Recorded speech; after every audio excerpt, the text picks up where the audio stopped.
నిరుద్యోగులు రోడ్ల మీద రావద్దు అంటే, ప్రభుత్వం మా వల్ల ఇబ్బంది పడకూడదు అంటే చట్టబద్దమైనటువంటి జాబ్ క్యాలెండర్ ని రిలీజ్ చేయాలి. దాని ద్వారా ఏ శాఖలో ఎన్ని పోస్టులున్నాయి, ఎప్పుడు ఎగ్జామ్ పెడుతున్నారు, పెట్టిన రోజున ఏదైనా వేరే ఎగ్జామ్ డేట్స్ తో క్లాస్ అవుతున్నాయా లేదా అన్న క్లారిటీ నిరుద్యోగులకు ఒకటి వస్తుంది. మీరు ఎస్సీ వర్గీకరణ అనే అంశాన్ని ఇప్పటికీ 6 నెలలు మీరు తాస్తారం చేసినారు.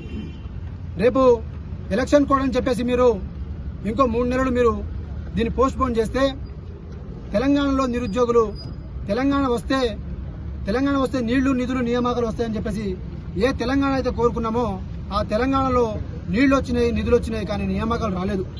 అలా రాలేదని కాంగ్రెస్ పార్టీకి మేము మద్దతు ఇచ్చినాం. సంవత్సరం పాటు వెయిట్ చేసినాం. తర్వాత కూడా మాకు చట్టబద్దమైనటువంటి జాబ్ క్యాలెండర్ రాక పోస్టులు కూడా రిలీజ్ చేయక నిరుద్యోగ యువతకి మొత్తానికి అన్యాయం చేసింది. కాబట్టి మేము ఈ 2025లో 2024 వరకు మేము వెయిట్ చేసినాం. కానీ 2025లో ఒక్క రోజు కూడా మేము వెయిట్ చేయము.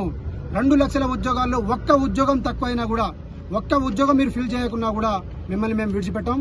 ప్రభుత్వానికి ఈ వేదిక నుంచి నేను మిమ్మల్ని రిక్వెస్ట్ చేస్తా ఉన్నా, మీ ప్రతి ఒక్క పార్టీలకు అతీతంగా, సంఘాలకు అతీతంగా అందరి మద్దతు కూడగడతాం. చట్టబద్దమైనటువంటి జాబ్ క్యాలెండర్ ఆంధ్రప్రదేశ్ లో ఏదైతే జాబ్ క్యాలెండర్ రిలీజ్ చేసినారో అదే విధంగా తెలంగాణలో రిలీజ్ చేయాలి. మేము మీకు వారం రోజులు టైం ఇస్తున్నాం. ఈ వారం రోజుల్లో తెలంగాణలో ఉన్న నిరుద్యోగులు అందరూ కూడా, ఎమ్మెల్యేలు వాళ్ళు ఓడిపోయినా గెలిచినా, ప్రజాప్రతినిధులు ఎవరైనా సరే కలెక్టర్లకు రిప్రజెంటేషన్ ఇస్తాం. హైదరాబాద్ లో ఉన్న వాళ్ళందరూ మేము అన్ని పార్టీలను కలుస్తాం. ఇప్పుడు ఇక్కడ నుంచి సీదా మేము గాంధీ భవన్ పోయి రిప్రజెంటేషన్ ఇస్తాం. మీకు వారం రోజులు టైం ఇస్తున్నాం. వారం రోజుల తర్వాత కనుక మీరు జాబ్ క్యాలెండర్ మీద, ముఖ్యంగా ఇప్పుడు ఈ జాబ్ క్యాలెండర్ తో పాటు వీఆర్ఓ నోటిఫికేషన్ 12,000తో ఫిలప్ చేయాలి. డిప్యూటీ సర్వేయర్ పోస్టులని 1000 పోస్టులతో ఫిలప్ చేయాలి. డైరెక్ట్ రిక్రూట్మెంట్ టీజీపీఎస్సీ ద్వారా రిక్రూట్మెంట్ చేయాలి. వీఆర్ఓ జాబులు మీరు ఇంతకుముందు మదర్ డిపార్ట్మెంట్ నుంచి గత ప్రభుత్వం వేరే డిపార్ట్మెంట్ పంపించినప్పుడు మీరు ఆ డిపార్ట్మెంట్ నుంచి వీఆర్ఓ మదర్ డిపార్ట్మెంట్ తీసుకొస్తున్నప్పుడు అక్కడ ఖచ్చితంగా 12,000 పోస్టులు అనేది వేరే డిపార్ట్మెంట్ లో కూడా అవసరమైతే ఉంటది కదా. ఆ 12,000 పోస్టులని వీఆర్ఓ నోటిఫికేషన్ ఇచ్చి ఇక్కడ ఉన్నటువంటి రిక్రూట్మెంట్ చేసి మీరు ఏ డిపార్ట్మెంట్ పంపించుకోండి, మాకు అభ్యంతరం లేదు. ఒకటి. రెండోది, డిప్యూటీ సర్వేయర్ పోస్టులు, అది ఇంకోటి ఏంటంటే వీఆర్ఓ పోస్టులు కూడా అది డిగ్రీ క్వాలిఫికేషన్ తోనే ఎగ్జామ్ కండక్ట్ చేసి రిక్రూట్మెంట్ చేయాలని చెప్పేసి మేము ఈ సందర్భంగా మేము వేడుకుంటున్నాం. ఇంకోటి ఏంటంటే, మేము డిప్యూటీ సర్వేయర్ పోస్టులకు దాని టెక్నికల్ నాలెడ్జ్ అనేది అవసరం. మరి టెక్నికల్ నాలెడ్జ్ అవసరం ఉన్నటువంటి ఫీల్డ్ ని మీరు పోయి 12వ తరగతిలో డిగ్రీ క్వాలిఫికేషన్ తో ఉన్న వాళ్ళని వీఆర్ఓ ద్వారా నింపితే మరి వాళ్ళు సమర్థవంతంగా పనిచేయగలుగుతారా?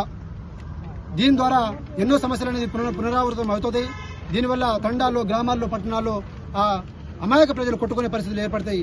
అలాంటి పరిస్థితి మీరు క్రియేట్ చేయకండి. డిప్యూటీ సర్వే పోస్టులను టీజీపీఎస్సీ ద్వారా రిక్రూట్మెంట్ చేయండి. వీఆర్ఓ పోస్టులను టీజీపీఎస్సీ ద్వారా డైరెక్ట్ రిక్రూట్మెంట్ చేయండి. ఇక్కడ ఎవరి ఉద్యోగాలను ఎవరు కూడా మీరు చేయకండి. మేము మీకు 2024లో మేము నిరుద్యోగులు మీకు సహకరించినాం. 2025లో కూడా మేము రోడ్ల మీద రాదలుచుకోలేదు. కానీ మీరు వచ్చే పరిస్థితులు క్రియేట్ చేస్తే మాత్రం మేము చేసే ఉద్యమం మీకు మీ జన్మలో కూడా ఊహించలేని ఉద్యమం స్టార్ట్ అవుతుంది. మా కడుపు మంటను దయచేసి అక్కడ దాకా తీసుకురాకండి.